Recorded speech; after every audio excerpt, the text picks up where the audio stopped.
낱말 공장 나라. 사람들이 거의 말을 하지 않는 나라가 있었어요.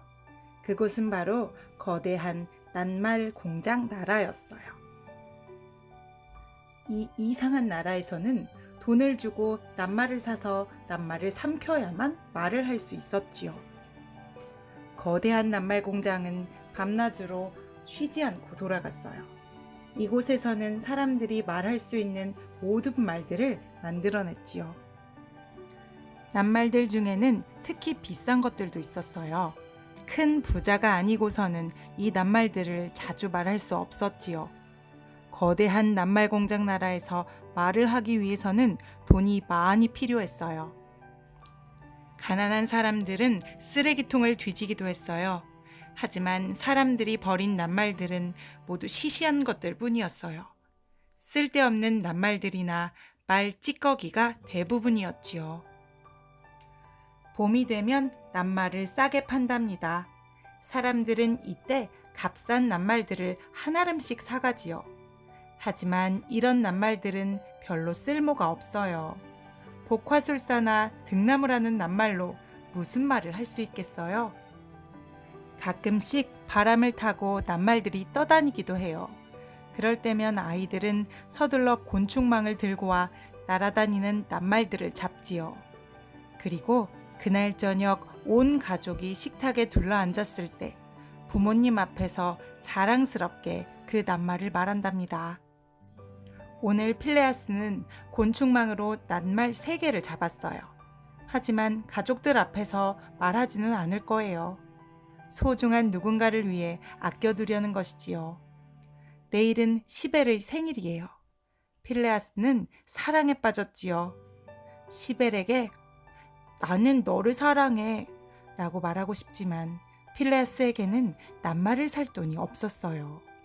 그 대신 필레아스는 자신이 직접 찾은 새 낱말을 시벨에게 선물하기로 했어요. 체리, 먼지, 의자. 시벨은 바로 옆길에 살아요.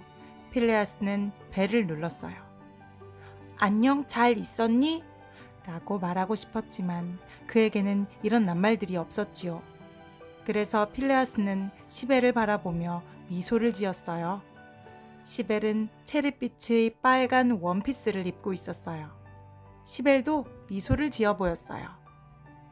시벨 뒤로 오스카의 모습이 보였어요. 오스카는 필레아스의 가장 큰 적이지요. 그의 부모님은 엄청난 부자예요.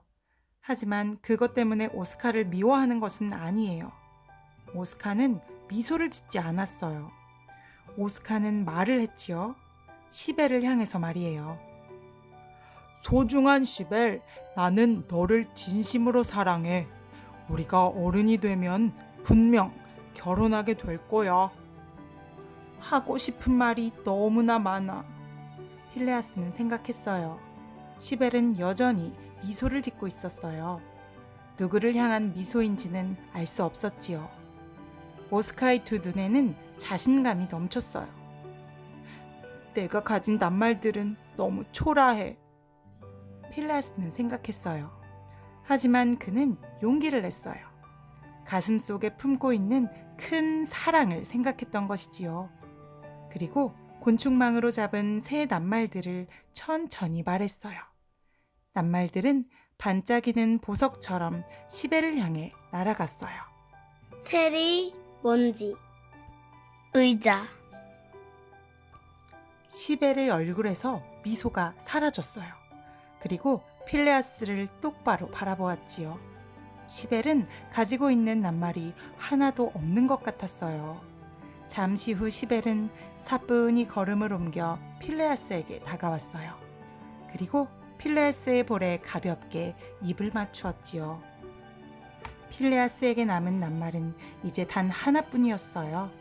아주 오래전 쓸데없는 낱말들과 말찌꺼기들만 가득한 쓰레기통을 뒤져 어렵게 찾은 낱말이었지요. 필레아스는 그 낱말을 아주 좋아했어요. 중요한 순간을 위해 소중하게 간직했지요. 드디어 그 순간이 온 거예요.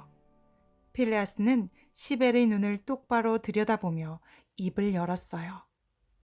한 번 더